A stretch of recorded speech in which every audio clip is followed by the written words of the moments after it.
A wave of optimism lifted Britain's FTSE 100 by 2.2% in early trade as nearly every member of the blue chip index rose. Let's talk to Juliana Olayinka, standing by at our London studios for updates on this and more coming from the UK. Good afternoon, Juliana. It's good to see you. It's a great week. It will be. Now, the market began the week in the positive territory as more people resume work today. Are investors still holding up those positive sentiments at this time? Good afternoon, Bissy. Well, yes, there is sentiment. The sun is shining outside here in Britain, and the FTSE started off in that glow as well. At intraday, it's also kept that sentiment. Mainly, that's because the peak of the coronavirus deaths in the UK has fallen by about 13%. There was a time when about 900 people were dying. That seems to have fallen. So it does show that we are well past the peak. And as you said, more and more people are going back to work. I think the main driver of the FTSE this morning is oil. The oil price is up because production levels have fallen by about 65%. So leading the index this morning was BP. Their shares are up by about 4.7%. And Royal Dutch Shell, their shares are up by about 3.8% at intraday. So triple-digit rise on the FTSE All-Share, up by 2.25%. The FTSE 100 also up by 2.17%, and the FTSE 250 is up by just over 2.5%. In currencies, the pound also up on the dollar by 0.16%, up on the euro by 0.26%, and also up on the Japanese yen by 0.37% at intraday. Now, let's discuss some company news now, Juliana. Ryanair is negotiating pay cuts on paid leave and up to 3,000 job losses with its employees and trade unions. Of course, that's due to the coronavirus. And the airline has also released its earnings for full year to the end of March. How are the numbers looking and how's the share price doing at the moment? Well, it's been a rocky road for the airline industry. Of course, they've had the lion's share of consequence with the fallout of COVID-19.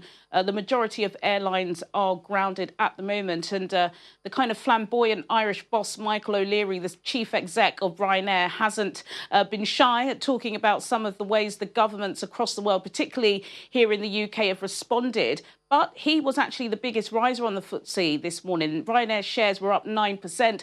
And that's because investors were pretty happy with his end to March trading report. Their shares were up 9% and their profits were up €1 billion. So between this period and March last year, they made revenues of over £3 billion. He did say, of course, there will be caution because this goes up to the end of March.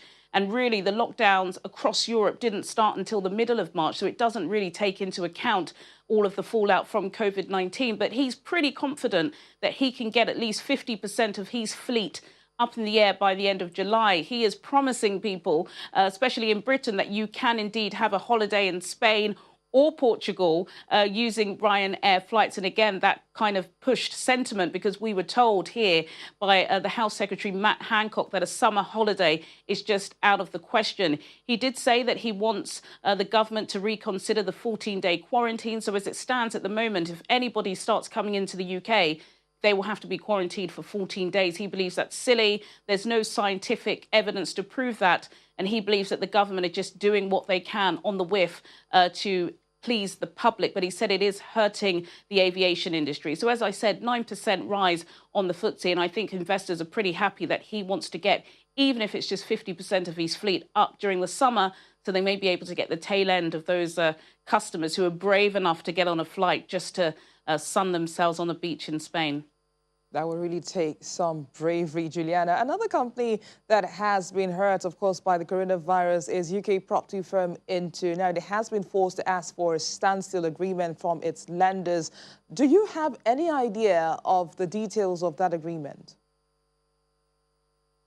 Well, INTU are in trouble. They've been in trouble for a while. They were in trouble before COVID-19, and they are one of the biggest department store operators here in the UK. They've got two kind of big stores. One is Lakeside in Essex, which our clients will be familiar with. And also as well, they have a shopping centre in Manchester, Old Trafford.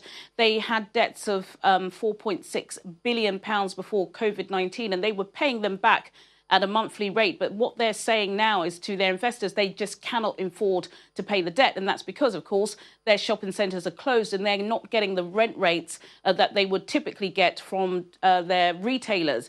they're also scared that once they do indeed open, which they're pegging on July the 1st, that they won't be able to get the rents because, of course, at the moment there are so many measures that the government have put in place to reduce rates for retailers that they're simply going to spiral into a severe crisis. Now, last year they were speaking to some investors to potentially bail them out for about £1.6 billion. That has fallen through. So now they're just issuing this fresh warning, saying that there could be severe consequences, particularly as many retailers, of course, have fallen short and are not going to be opening once the lockdown measures are restricted. So many of the people that they were relying on paying the rents won't be here when the lockdown is over. Many thanks, Juliana. Please stay safe and we'll see you again tomorrow.